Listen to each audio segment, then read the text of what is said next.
we are now past the point of horseshoe theory. Yeah, for sure. And I mean, this is something like, so let me turn it back on you. For listeners, I mean, my listeners know what horseshoe theory is, but just in case, horseshoe theory is this idea that is the further you get to the right, the more you get, the more similar you look to the left, right? Nazism and Stalinism, very similar phenomenon. I do not, historically, I've been a big critic of horseshoe theory, but in this climate of illiberalism on the left and the right, I've reappraised my view, and I actually think there's use for horseshoe theory. But where do you come down on it?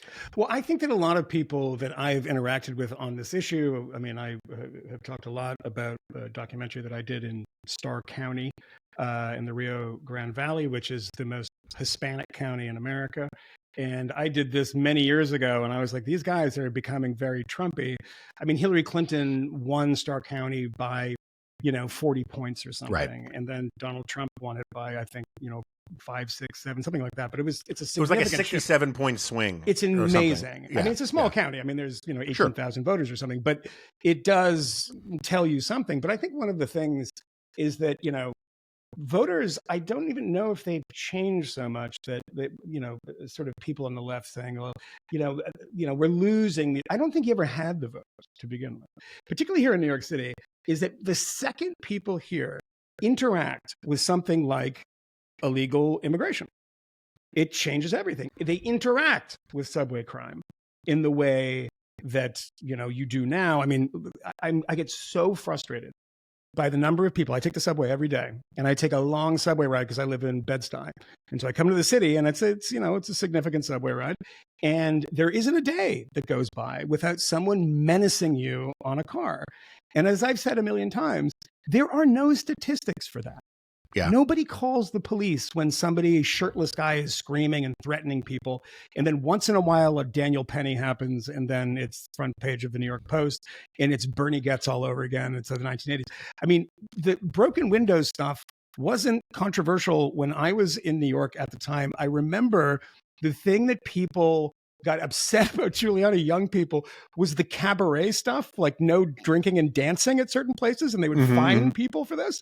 And it wasn't about the fact that people were jumping turnstiles and they're getting arrested, because they're like, that's just, we don't love that behavior. And at the subway stop I'm at, I haven't seen someone pay in, I don't even know how long. And I said to Matt Welch the other day, am I a sucker? Like, I'm the only one that's paying. Like, nobody else is paying. And there's a point at which you see people who are clearly working at like ad agencies. They're not like young kind of hooligan types. And they're walking through the door. They're jumping the turnstile. And I think that once you see that, and it's no longer kind of academic, and it's not you and your friends at a dinner party talking about illegal immigration, but you've never seen something like that. You don't live along the border. You don't live in Arizona or Texas or even Southern California. And you all of a sudden, I drive by the other day to pick up my daughter, and there's a place in Brooklyn where all of these migrants hang out, and they're all like food delivery people. And I'm sure they're working very hard, and I'm sure there are a lot of very nice people there. But there's just, 300 people, and you're like, wow, this is really out of control. Like, you haven't seen anything like this. But then you tell people very simple things. The hotel, the Pennsylvania hotel, shitty hotel that's across from Penn Station and MSG, is full. It's just migrants. They just have rooms there. There's housekeeping. There was a moment where they were getting these kind of debit cards to, have a small amount of money on them. Not a ton, but, when you see people hopping turnstiles, and, I've been arrested one time, and I was arrested in New York City in Brooklyn, and I was pulled over at a checkpoint, and I was arrested. And I told this story on the show with my daughter in the back of the car, by the way, who at the time was probably 5 years old, for having a outstanding speeding ticket from 1998. This is literally true. I mean, it went to a judge. The judge was like, this is insane and absurd. They threw it out. But like, it feels like, oh, there are laws that apply to me. If I get caught, if a cop sees me turning right on red, I'll get a ticket. Yet these people on the little motorized bikes that have no plates on them going through red lights, and you feel a sense of breakdown. In that horseshoe theory thing, it's not like, I don't think that there's people that are like, moving ideologically. Of course they are, but I think it's just a confrontation with reality finally. That we live in these worlds in the Upper East Side. We don't really have to see it, but now you really do. Because everywhere you go in New York City, you see a very different city than 15 years ago. It just feels different.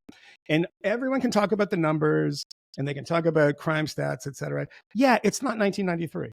The worst year for murders in like New York history. But that's a weird comparison. It's a weird point of comparison. So I think there is certainly, that kind of shift.